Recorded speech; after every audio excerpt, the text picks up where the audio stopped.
On another topic, Yusek, Rep. Leviste claims you're demanding him to pay for the, quote, sleepless nights and anxiety you're having over his libel case against you. Any comment po? Plus, for ruining my integrity. Okay, 500 million, yes, 500 million damages. It is part of my compulsory counterclaim. I believe that because of twisting some facts in the complaint, and it ruined my integrity as Palace Press Officer, I believe that I deserve such, and I am entitled to such damages. So, ano sabi niya? Sleepless nights? Okay. So, in other words, anong word exactly sinabi niya? Sleepless nights and anxiety, and kaya niya raw pong sagutin yung pangpagamot niyo, Yusek. Good. Very good.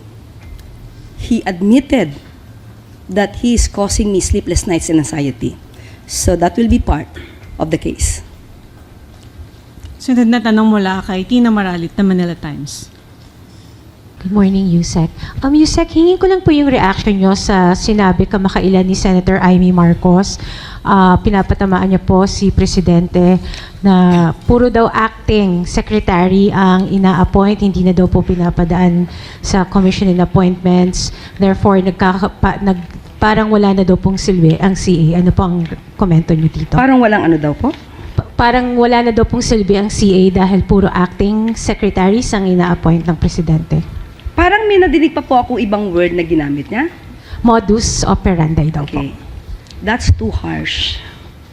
Very harsh. Para sabihin ito sa Pangulo, dahil sabi mo nga ito ay pinapatungkulan niya sa Pangulo. At parang kay Pangulo lamang harsh si Senator Amy Marcos. At hindi natin ito nakikita sa ibang mga kaalyado niya na nasasangkot sa ibang mga di umanong paggawa ng anomalya. Well, anyway, the President means no offense to the Commission on Appointments. The President is merely exercising his constitutional prerogatives. He can make an appointment in temporary or permanent positions. At alam naman po natin, at alam naman po niya, na ang mga acting secretaries can remain as acting secretaries for a period of 1 year. So kung susumahin po niya ang lahat na na-appoint sa ngayon na acting secretaries, wala pa pong 1 year ang pagsisilbi sa bilang ang sa kanilang posisyon. At the President naman will submit the appointments in due time. Salamat po. Next question, Katrina Domingo, ABS-CBN. Ma'am, just a follow-up question on 2 points earlier mentioned. You mentioned that the government is doing everything to soften the blow. Similar question in previous weeks. Paano po yung middle class? Ano po in particular yung mga programa na inalalatag ng gobyerno to soften the blow on the middle class who are not commuting to work but are bringing their own vehicles or motorcycles to work and nahihirapan na po sa taas ng presyo ng gasolina? Ngayon, makikita po natin, meron pong inilunsad na 50% discount sa MRT 3 and LRT 2. Yan po ay malaking bahagi at ibang malaking bagay po na tulong ng ating Pangulo at ng gobyerno sa ating mga kababayan. Nandyan din po ang inilulunsad na libreng sakay. At kapag ka po, nandyan na po ang gagawing pag-reduce or pag-suspend ng excise tax, mararamdaman din po natin ito dahil maybe hindi sila bumibili ng kanilang gasolina, pero indirectly makakaramdam po sila ng kapakinabangan dito.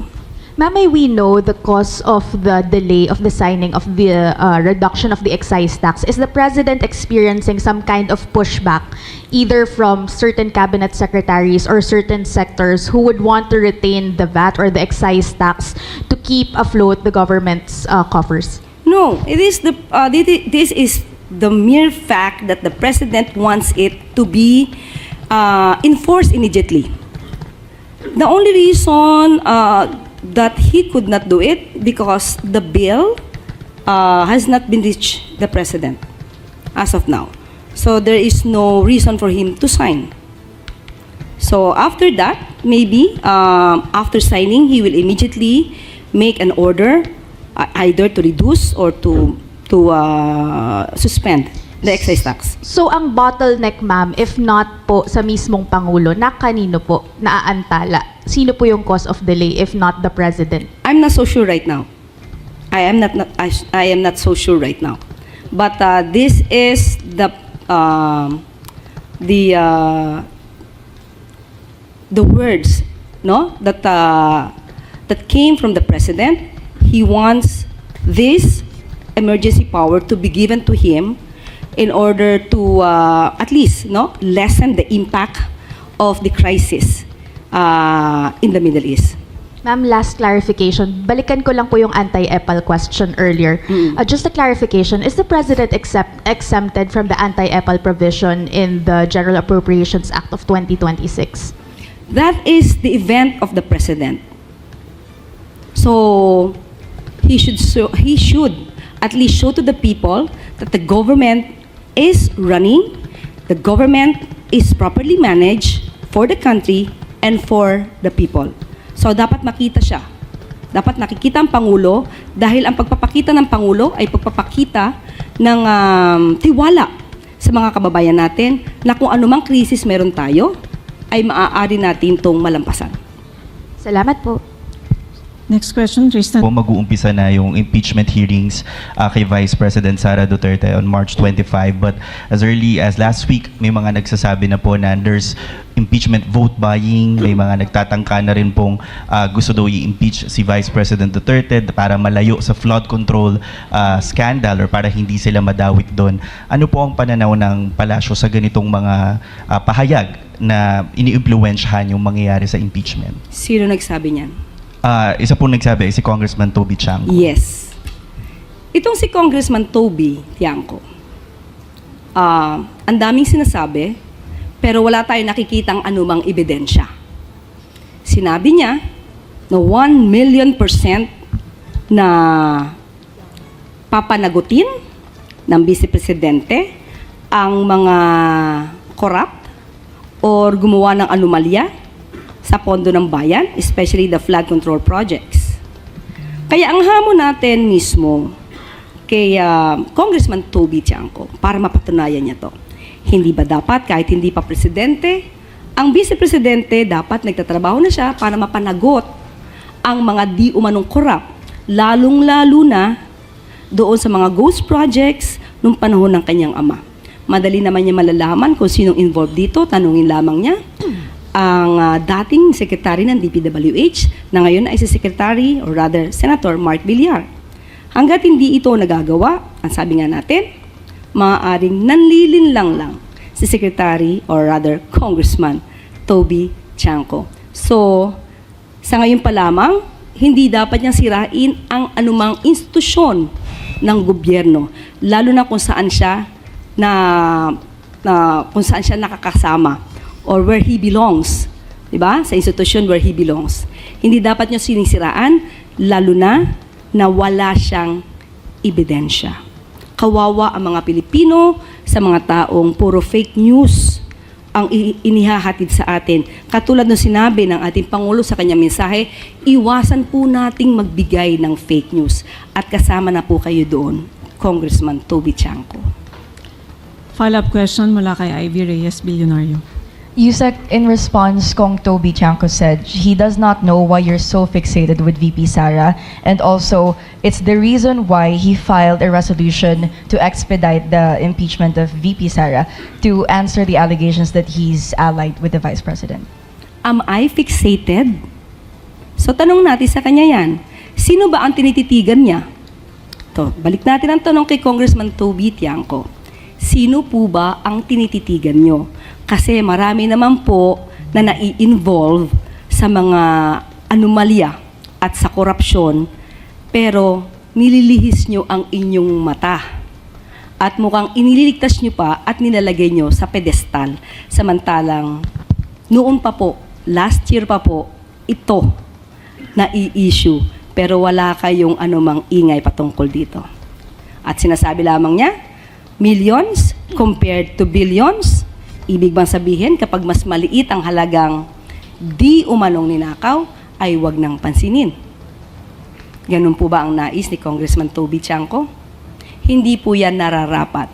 Maliit malaki ang anumang ninakaw o di umanong ninakaw, dapat panagutan. Last question, Ivan Mayrina, GMA7. Yusek, balikan ko po yung tungkol sa emergency powers. Ang sinasabi po ninyo, if my understanding is correct, hindi pa lang niya nagagamit yung power because the bill is not yet with him. But once he accepts, he gets it, he will sign it immediately. Ganun Of po ba? course, opo. Bakit naman hindi po niya ipipirmahan? Siya po yung nagnais po nito. Ma'am, actually yun din ang tanong namin pare-pareho last week because when we asked him, I asked him kung kailan ba niya balak.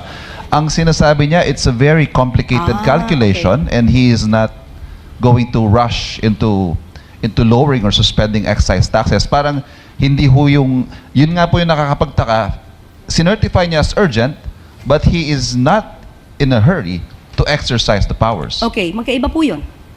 Iba po yung pipirma niya agad dahil gusto niya po itong batas na to, at iba po yung maaaring hindi niya agad ma-implement.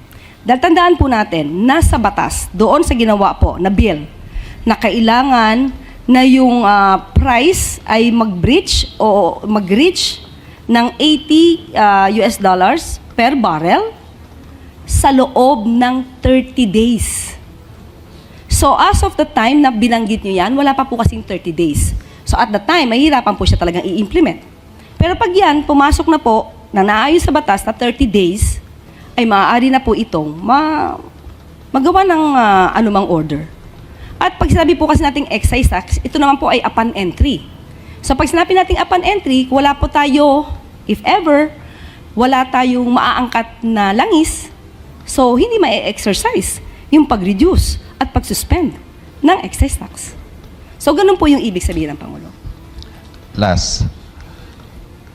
Nag-announce po ang LTFRB ng dagdag pasahe only to be suspended the following day by the President. What went into this decision, ma'am, at bakit umabot pa sa punto na i-announce ng LTFRB at babawiin din ng Pangulo kinabukasan? Naaral po ng Pangulo at binalanse mabuti ng Pangulo ang maaaring maging epekto nito. Dahil nauna na po na magbigay ng ayuda. Sino unang binigyan ng ayuda ng Pangulo? Hindi po ba ang transportation sector? Financial assistance, fuel subsidy, at susunod nga po ay maaaring pagbaba or pagbawas, pagsuspend ng excise tax.